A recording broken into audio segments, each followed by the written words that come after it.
Hi, Dr. Liberty here. We are going to talk about bonding today. So I'm going to share my screen with you so we can be looking at these pictures together. Remember, if you have a textbook assigned to you that is not OpenStax, please be sure to use that textbook as well. But we are going to be looking at the OpenStax slides today. Okay, so you have already gone over some of this. Hopefully you've looked at some of it, but I'm going to go over electrons and bonding and how it is that atoms are going to bond with each other and why they do it. Just to make sure we're all on the same page, let's talk about electron shells. So in the nucleus, in the center, we have neutrons and protons, and those hang out in the middle.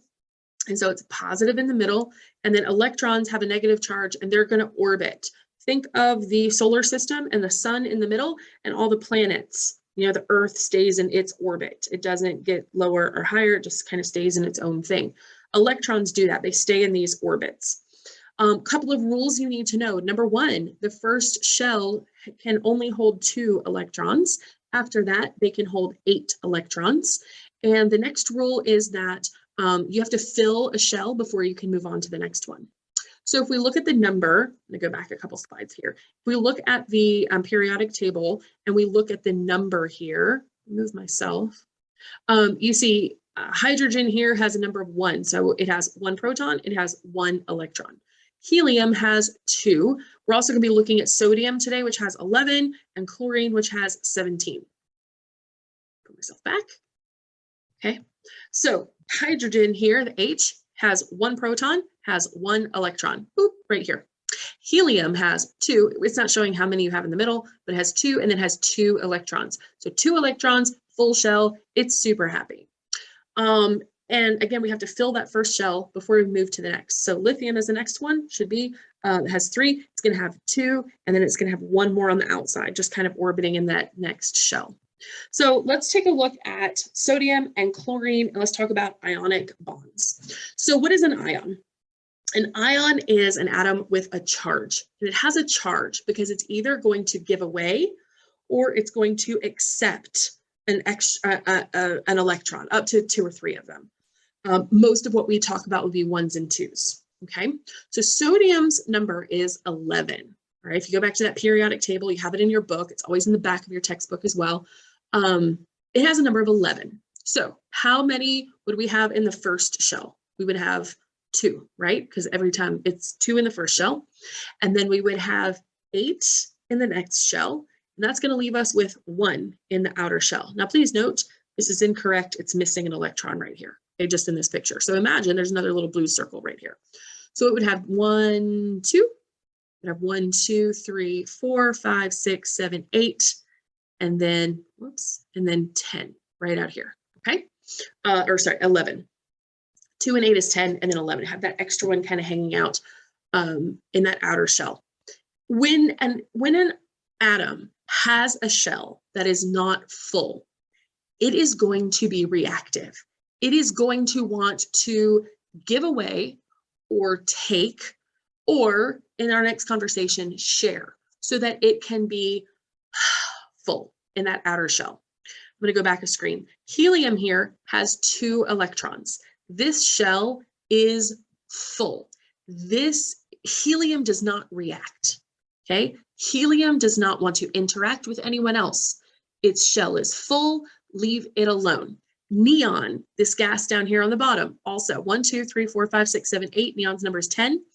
So it has 8 electrons in that outer shell, and it is full. They're called the noble gases. They don't want to be bothered. They are not going to react and form bonds. Why? Outer shell, full, done. No room for anybody else to come along.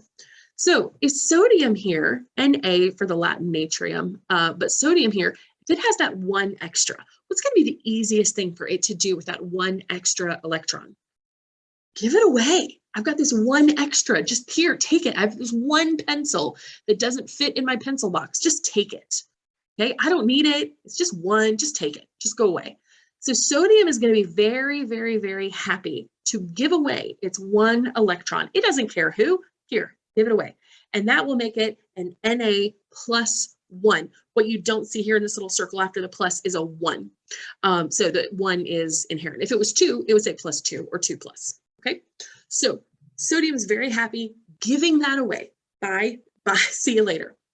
Let's talk about chlorine. Chlorine's number, do you remember? 17. So it has 2, it has 8, and then it has 7. 2 plus 8 is 10 plus 7. So it has a hole. It has a spot. It only has 7. I can't even count. It only has 7 electrons, and it really, really, really wants to fill that last hole.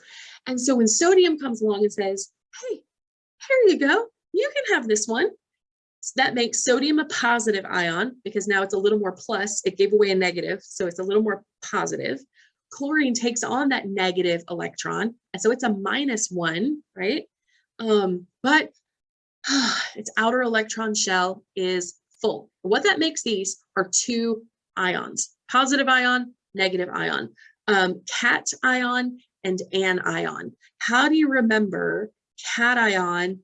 Oops. How do you remember cation and anion? Anion tells you who it is. A negative ion. Anion. A-N ion. A negative ion. Cation has a T or a plus in the middle of it to remind you that it is a positive ion.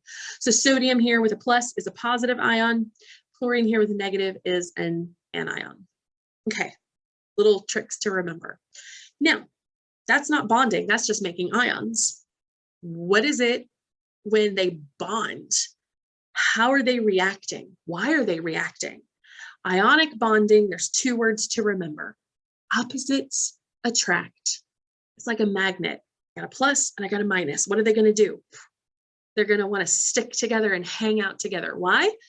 Because I'm positive and you're negative and opposites attract. Okay, so ionic bonding is bonding that occurs when we have ions of opposite charge that are going to be attracted to each other, and they hang out with each other because they have those opposite charges. Okay, this text describes it as an ongoing close association between ions of opposite charge. So magnets, okay, they're going to stick together because opposites attract. So write down in your notes, ionic bond, opposites attract. You're going to have a fully positive ion and a fully negative ion, and they're going to hang out together. Okay, they're going to hang out together. Now, let's talk about covalent bonding. Next term, next line, right, covalent bonding. Covalent bonding is sharing. Go ahead, write it down. Covalent bonding is sharing. We're not giving away electrons. We're not taking them. Mine, right? What we're doing now is sharing. So you and I are sitting next to each other, and I have a couple of pens, and you have a couple of pens, and you're like, oh, you have a green pen, and I'm like, oh, you have a pink pen, and we're just going to share. You're not giving me your pen. I'm not giving you mine, but we can put them in the middle between us, and we can share with each other. Okay? And what we're doing is we're doing that so that we both get credit for all the electrons. So we're back to looking at helium here. Hydrogen here, who has 1 electron, and how many makes a full shell? In that first shell, we need 2. So hydrogen likes to hang out as H2, meaning there's 2 of them stuck together. Why are they stuck together? Because they are sharing those electrons. So here's proton, electrons, proton, and they both get credit for both of the electrons. So they both kind of are, they both have 2 in their outer shell. We also have a double covalent bond here with oxygen. Oxygen has 6 in its outer shell, so it needs 2. So they share these, and it's a double covalent bond because they're sharing 2 pairs. And then there's other variations on that. But covalent bonding is a sharing bond. Now, there's 2 different ways of sharing. We can share equally, or we can share unequally. Sharing equally means that, nope, okay, I don't have the picture here. Sharing equally is what we have down here at the bottom, the CO2, carbon and 2 oxygens, okay? Sharing equally means that those electrons are equidistant between the 2, and they stay equidistant. There is equal sharing. And when we have equal sharing, there are no poles. There's no positive side. There's no negative side. It's all equal all the way across. And this is called non-polar because there is not a pole. There's not a positive or negative end to this. Like a magnet has a positive end and a positive pole and a negative pole. A covalent, a non-polar covalent bond means that we are sharing equally. Okay, everything's equal. There's no little more mine, little more yours. And usually in these pictures, they're going to be straight. So you see the CO2, see that they're all in line with each other. Okay, that is called non-polar. So I want you to write down under covalent bonds, non-polar, this is also in the OpenStax text, non-polar equal sharing. Okay, now we also have something called polar covalent bonds, and polar covalent bonds means that we're sharing, but there's a positive end and there's a negative end. It means now we have poles, like North Pole, South Pole, positive pole, negative pole. It's not positive and negative because we have an equal number of protons and electrons in the unit, okay, in the molecule, but they're not shared equally. And so there's kind of a positive end and there's kind of a negative end. Water is a great example of this. And what you'll notice here is it's not straight across. It's at an angle. It's at a very distinct angle, by the way. Water always carries this particular angle.